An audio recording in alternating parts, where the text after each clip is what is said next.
Hey, what's up everybody? It's Lids, and we're back for some more Gwent, and today we're playing the new Order in All Things event, which is an alternate game mode in which every card in our starting deck gets ordered based on its provision cost, meaning that we always have the best cards in our hand. That allows us to play decks with extremely ambitious combos that would not be reliable enough in any other event. So let's go take a look at the deck.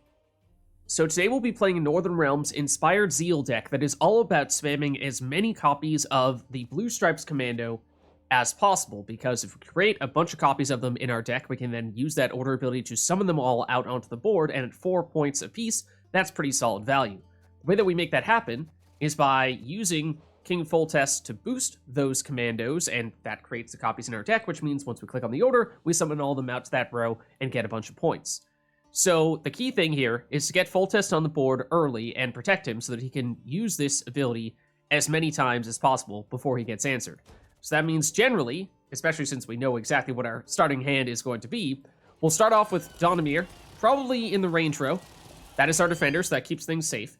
Then put Foltest in the range row, and technically speaking, although you might want to use him to boost up Donimir, you actually put him to the right of Donimir such that he is not boosting Donimir, because then, on your next turn, you use Roche Merciless, and you put him in between Donimir and Foltest, because this is actually the only way that you can get a Blue Stripes Commando in your starting hand, because the Blue Stripes Commandos normally cost just 5 provisions, and in this event that would mean they'd be buried deep down in your deck and you never see them in round 1. So you use Roche Merciless, ideally you get the death blow, but since you have that defender in Donimir, probably not a huge deal if it takes you a turn before you summon out this Blue Stripes Commando, and then in doing so, that one will get summoned right next to Foltest. Foltest has a commando to start boosting up every turn.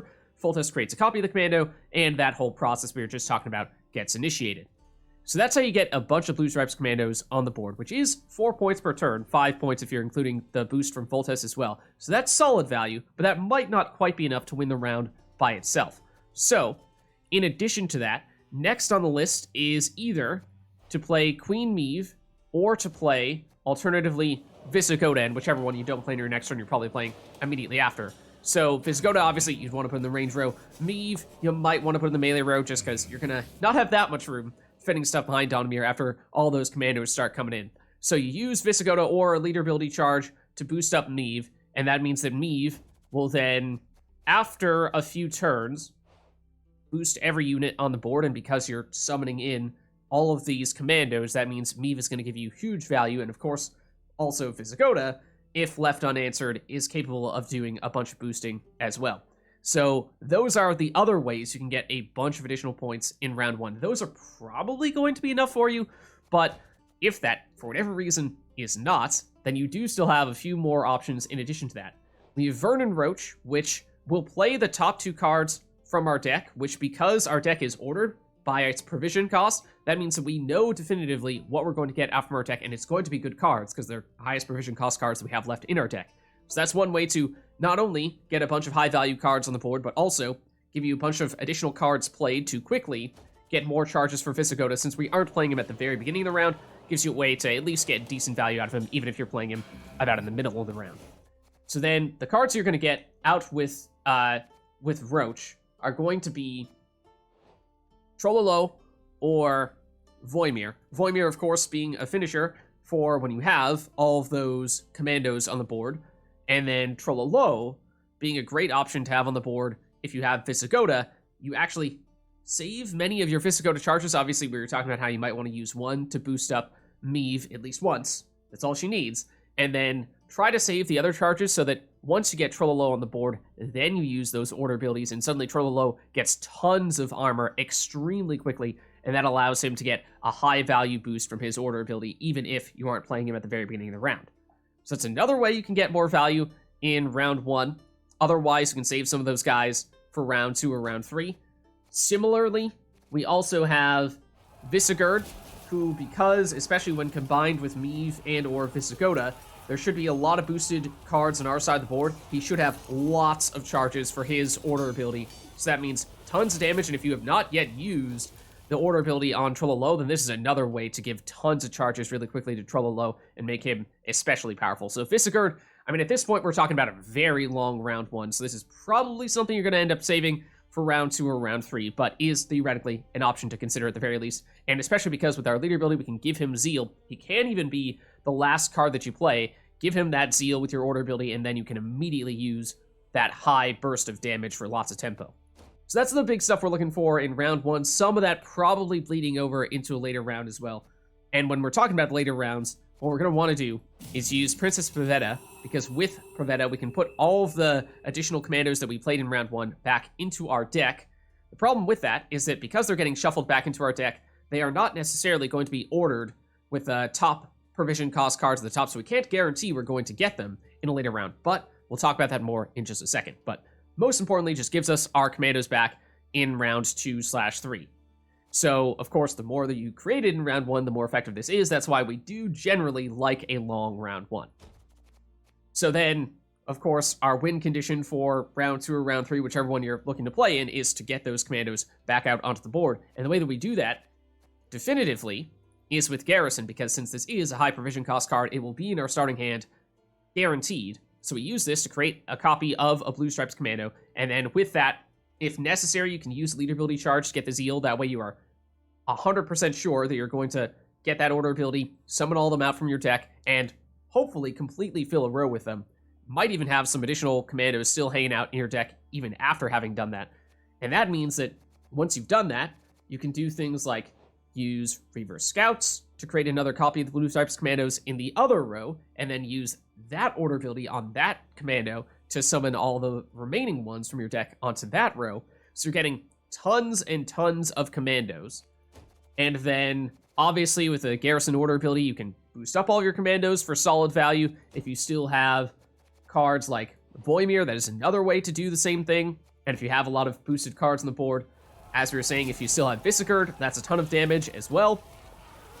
And if you have not played him in round 1, then if you hold on to Trollololo, use him in round 3 and combine him with Vissegerd, even if you've already used Vysogota, that is still enough to make Trollololo a very powerful card as well. And Reinforcements, another way to create another copy of the Blue Stripes Commando in anticipation of boosting up all of your copies of it, and or putting another copy of it in the other row so you can flood both rows with your commandos. And once you have boosted copies of those commandos in every row, you can consider doing things like point slamming with Lyrian Scytheman, or going in a slightly different route for the damage with Temerian Infantry.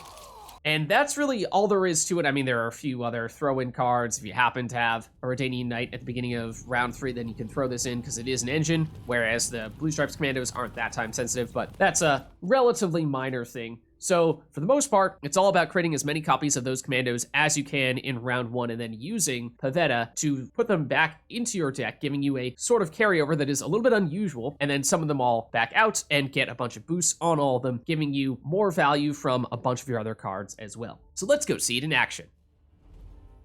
Alright, so going up against Skellige here, and they'll go first. And of course, the great thing about this event is because we have all of our cards ordered by their provision cost, we know exactly what we're going to have in our hand, and we can come into basically every match with a plan and just modify slightly based on the current matchup and circumstance we see on the board. So of course, we don't need to switch anything in our starting hand because we have all of our best stuff here, and we can adapt accordingly.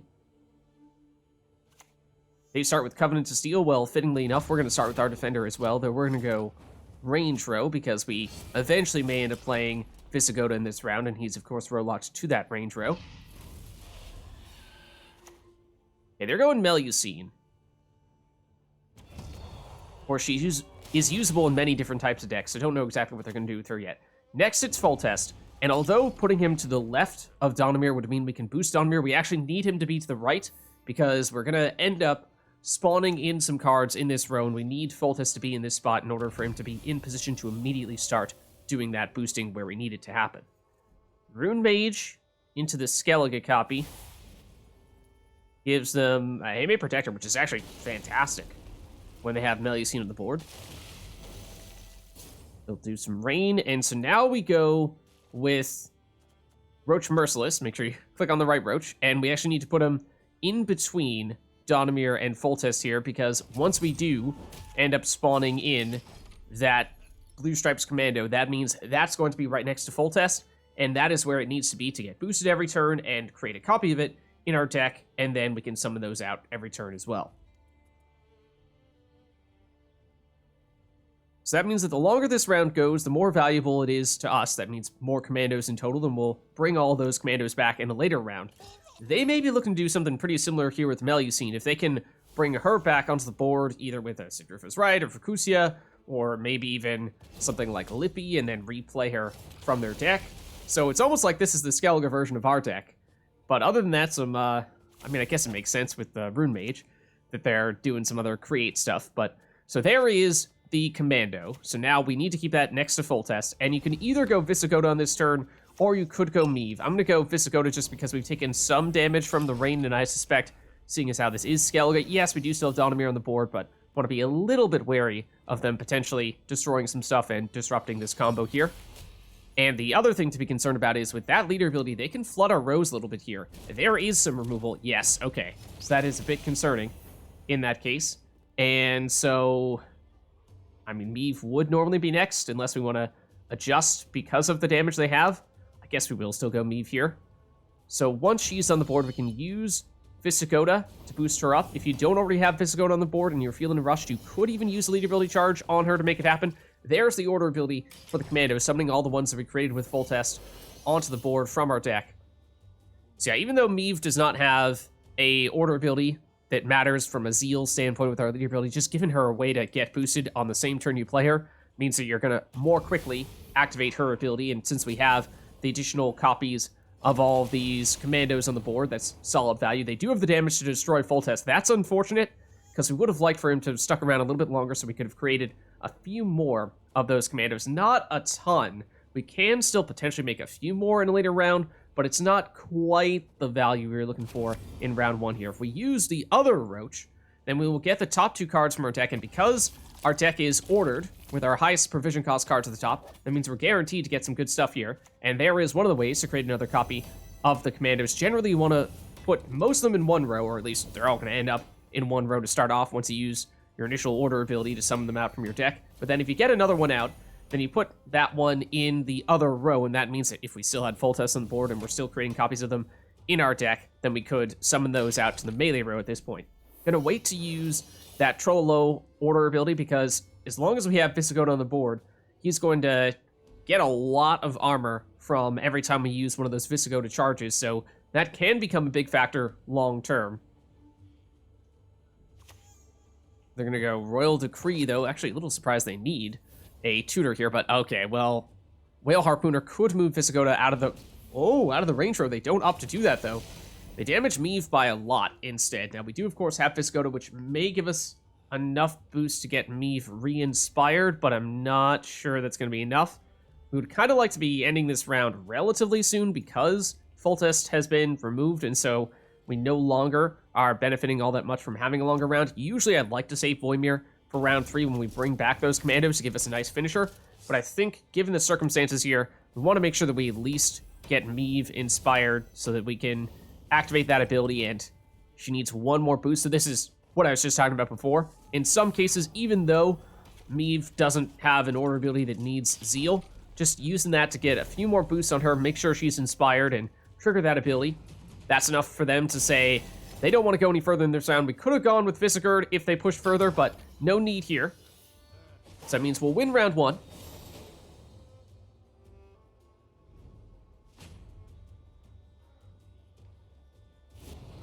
And we did win on even cards, so we could even consider bypassing here, forcing them to go a card down and giving us double last say in round 3. That is a little bit tempting. Of course, at this point, we're drawing to our smaller cards here. Otherwise, we can try to push for the 2-0, and this deck is actually pretty solid at pushing 2-0 because you get a lot of tempo from those commandos. So usually we would like a longer round 1 to spawn in more commandos in our deck. The thing is just that Foltest got answered pretty quickly, so we didn't get as much value from a long round 1 as we would have normally liked to have seen. So, we could theoretically still try for the 2-0, but I think we'll just settle for the card advantage double last say. That's certainly not a bad option as well. And they'll go, oh, shoot, stay off, and yes, they do end up getting the resilience, so solid value there.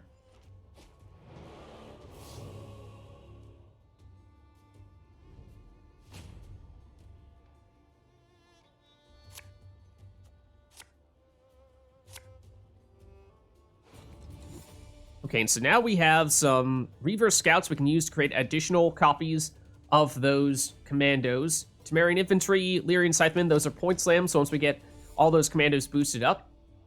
Lippy, okay, so this is the way they're gonna replay all their highly valuable cards from round 1 using Lippy. So, of course, we will eventually use Pavetta. We could start with her and get all of our commandos back into our deck. I suppose we can go for that now. Again, normally you'd like to have a few more than this. What is it, 6 total at the moment? We can still create a few more using the Reaver Scouts and using our Garrison as well, but just not quite the ideal number we would have created in round 1. Redea, we of course know they don't have any duplicates in their deck at this point. They're going for, ooh, the Cursed Scroll. I mean, I suppose they have all those high-value cards in their deck, so that's one more way to get them. So now we can go Garrison, and because we were not guaranteed to draw back into those commandos that we created with Pavetta, or put back into our deck with Pavetta, this is our way to make sure that we can still summon all them out in this round. And so let's make sure we use Leader Ability Charge here, just so there's no question we will summon them out. We won't have that commando get answered and then get stuck in a tough spot where we have all the commandos hanging out in our deck but no way to summon them out. And now this was bold. I do respect it though.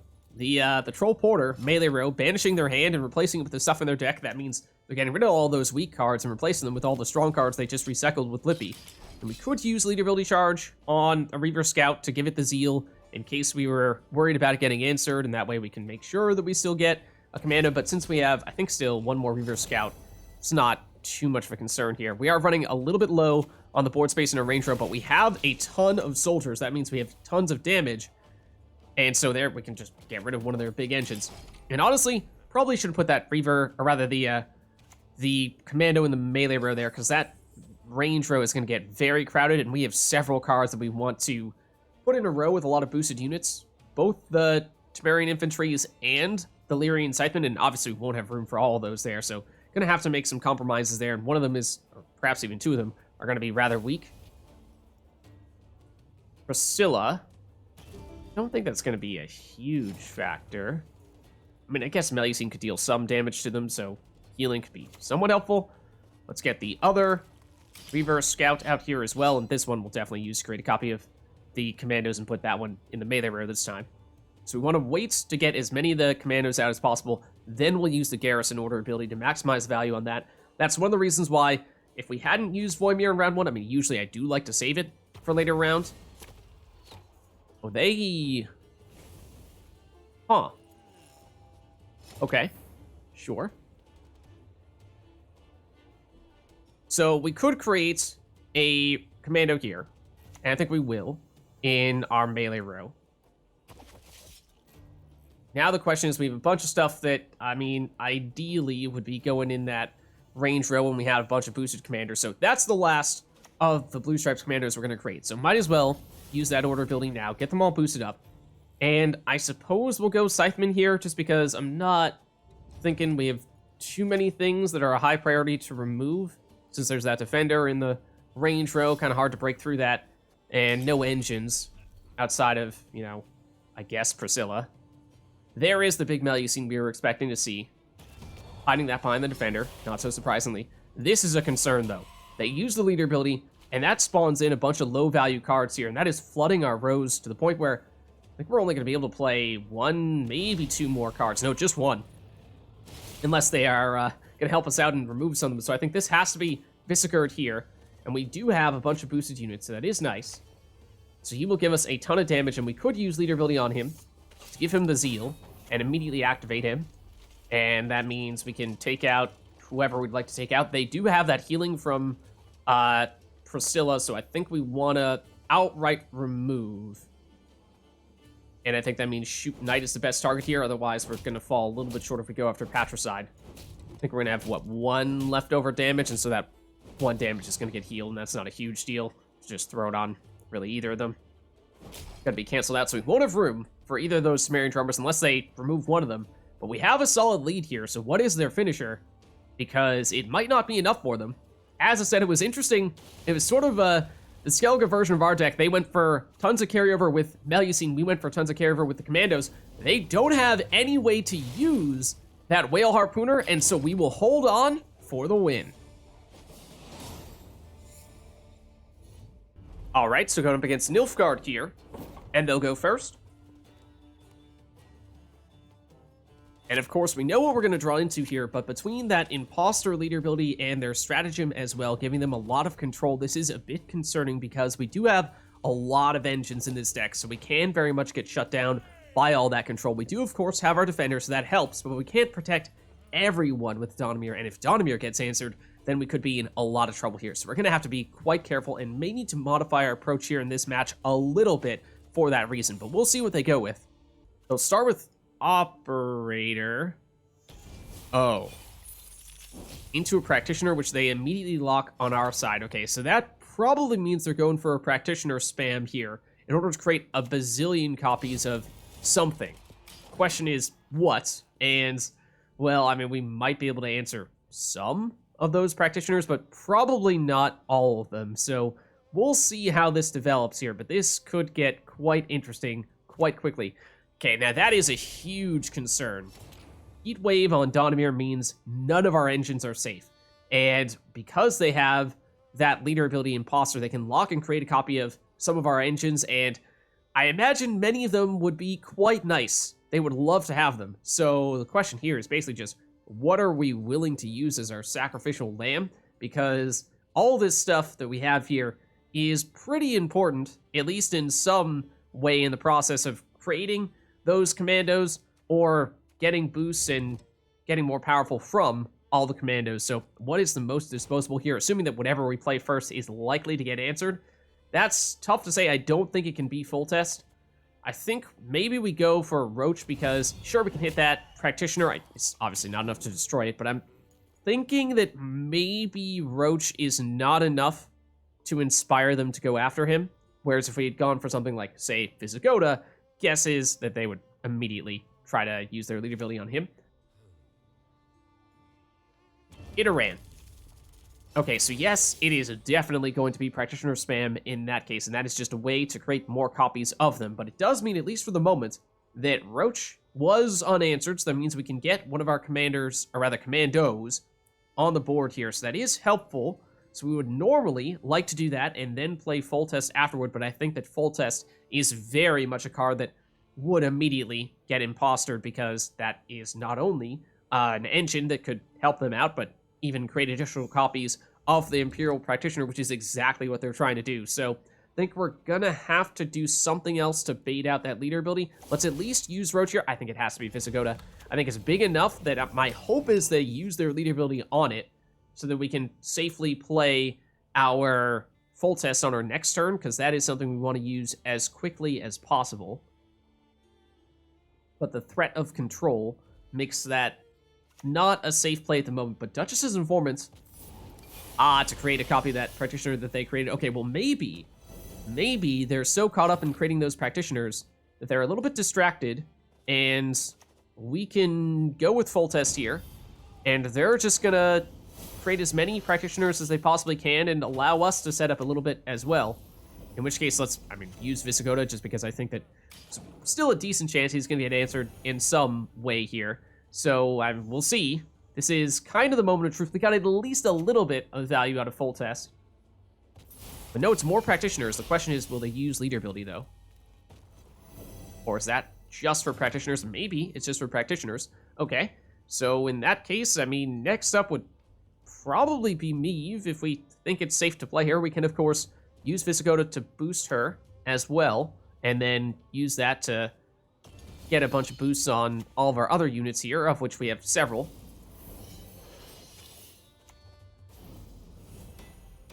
Meve is now inspired. Just get her a little more boosted up in case they have damage they want to try to use to answer her. Get that other Blue Stripes Commando on the board. And Foltest, at this point, we've gotten at least some value out of. Not bad. Brothen's probably a way to create another Practitioner, because here's another Duchess's Informant. They're creating copies of Duchess's Informants on their side of the board at this point, which is not really something they want. But this is a problem. So many Practitioners means a lot of assimilate engines, so that is going to give them a lot of points over time, and they're going to eventually create a bazillion copies of some very valuable card at the top of their deck and spam that in round 2 and round 3, presumably. So I do like the prospect of using Vissegerd here, because if we use our lead ability on him to get the Zeal, we can then use him to get a ton of damage, but maybe first we go with our other Roche, because with that we can get Trollololo, and then we can use with all of our soldiers a ton of damage here. And just count this up to make sure we have enough to get rid of that big 8-point practitioner, and I think we do. So now Vysogota, we'd kind of like to spread the boosts on as many cards as possible. If we are planning on using Vissegerd on our next turn, that way we can make sure that we have as many boosted units as possible and as many charges for his order ability on our next turn as we can get in order to maximize the damage to remove even more of those practitioners. Ideally, do that before they actually start pressing those order abilities, then we can kind of cut them off a bit. So I think that is the primary thing here. We are investing pretty heavily in this round. They're going to lock, but the question is who? It's Meve. Okay, and that would have been a great way to boost up even more cards and set up an even bigger Vissegerd, but I think we might, we could Voymir here to set ourselves up for an even bigger Vissegerd if we're feeling particularly greedy, but I think we might just go and use Vysogota to get as many cards boosted up as possible and then go straight into Vissegerd. Trollololo, boosting him now means that we're getting another card that's boosted up for additional charge on Vissegerd, but if you wait to use his order ability until after you use all Vissegerd's charges, that's a ton more boost. At this point, I think we're going to win round 1 either way, so that's not really the problem. I mean, you're going to see that we get tons of charges on Vissegerd here, but the key thing was just I wanted to get rid of as many of these Imperial Practitioners as we could, so just getting the 1 additional charge, because at that point, that was the difference between removing 1 more Practitioner altogether, because that means now they've only 2 charges left, or 2 orders left on those Practitioners, so that should slow them down considerably. There is another Practitioner from their hand, though. And there's the leader ability on a Practitioner. We expected that might be the case, so that still gives them a decent number here. But I think with our pretty big lead here, now we pass, and I think that should be enough still for us to win round 1. Now, they might be willing to go potentially a few cards down in order to pull off this combo, but I imagine this is where they're going to make it happen. Vilgefortz Renegade, yep. What are they going to create copies of? Oh, well. Okay, it's Tibor. It's Tiborspam. Suppose we could have seen that one coming. We will win round 1, though, and actually win it with several cards to spare. But we know to expect a bunch of Tibors in the near future. And so the question here is, with 2-card advantage, do we try to push this 2-0? Because that might be the way to do this, to minimize the amount of time that Tibor has to gain value. So we'll go Pavetta at the very least, and use this to get all the commandos we created in round 1 back into our deck. Now, of course, we don't have any commandos in hand, so normally that would mean you wouldn't have a way to get them out. There is at least one of the Tibors, so we could pass here and just say, all right, we force you into playing a Tibor. So that's not bad, and we still have card advantage, so it's not terrible. But I think we want a short round, because those Tibor infusions, those stack. So the more Tibors they have in a round, and the longer the round goes, I think the worse off we are. So let's use Garrison to get one of those commandos out here.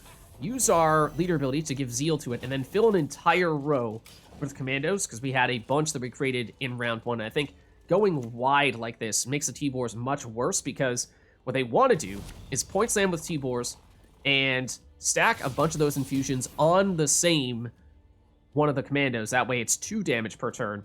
But we create more of them in the other row. We can continue to go a little bit wide here. And I'm not sure if we have more in our deck remaining, or if we filled an entire row with exactly the number we had in our deck here. We can still create more if we'd like to with our Reaver Scouts on our next turn.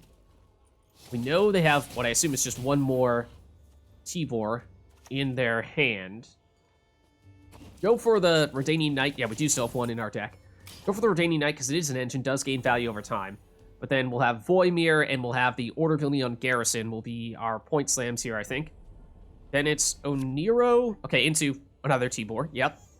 Obviously, they're 15 points apiece. They will give us extra cards. The problem is we don't really want to play those in this round, because the longer the round goes, the more the damage from those infusions starts to stack. So I think we might still be able to pull this off if we go all in on this turn and make this round as short as possible, by going Voymir and going Garrison, and then maybe even just throwing leader ability on something for a little bit of a boost as well. Just count up how many commandos we have. I think it is sufficient here, especially because we'll get some armor as well, which I believe will still mitigate the damage from those Tibor infusions to a certain extent.